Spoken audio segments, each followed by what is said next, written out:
Klankkoerant. Geloofwaardig in jou taal. Die VF+ in Gauteng het in 'n gesprek met die Suid-Afrikaanse Bye-bedryfsorganisasie benadruk dat omvattende stappe gedoen moet word om bye te beskerm.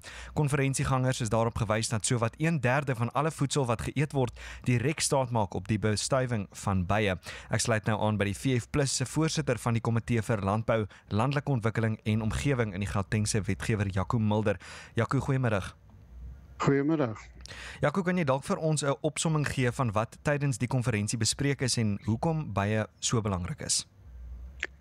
Ja, daar is 'n verskeidenheid van aanbiedings gewees in die bedryf van akademici wat navorsing gedoen het oor parasiete en indringerbye en dan ook aan die bemarkingskant en spesifiek aan die boerderykant allerlei metodes. So dit was 'n heel omvattende, interessante gebeurtenis gewees.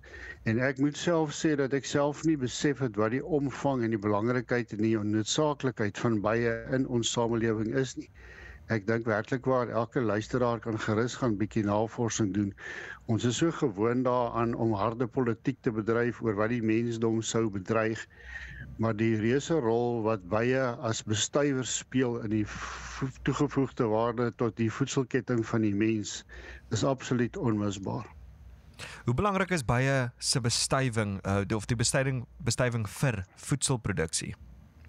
Daar word gereken dat ongeveer tot 30% van die waardeketting van die mense voedsel noodsaaklikheid deur bye beïnvloed word. Dit is nou nie net blomme nie, maar ook gewasse, graangewasse en natuurlik ook weiding vir vee, wat met ander woorde voer betref ensovoorts. Dus met ander woorde dit groente, vrugte, dit raak die vleisbedryf. Sou daar nie meer bye wees, sou mens 'n tekort begin hê aan minerale, vitamiene en ander noodsaaklike voedingsstowwe. So die voortbestaan van bye, die beskerming van bye en die simbiose en harmonie wat hulle met die mens lewer is absoluut noodsaaklik. Nou bye staan ondanks hulle belangrikheid beduidende bedreigings in die gesig.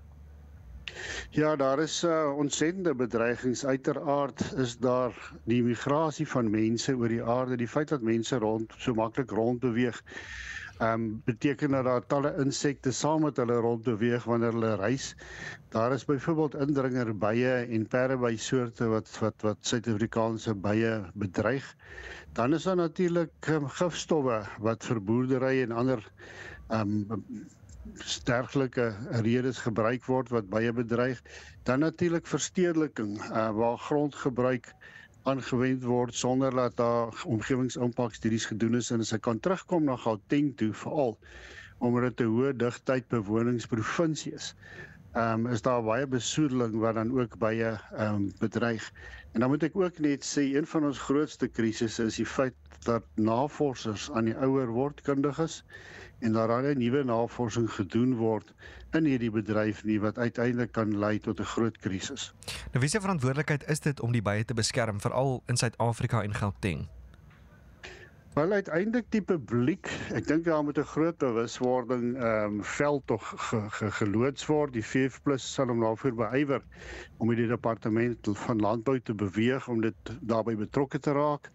Het sy dit by skole of in die publiek in die breë, en dan moet natuurlik wetgewing gemaak en toegepas word wat sekere tipe van gifstowwe reguleer en sekere optredes, grondgebruike, ontbossing en dies meer. So met ander woorde, die Gauteng regering in hierdie geval, maar ook die regering op nasionale vlak het 'n reuse rol om te speel in die beskerming van bye.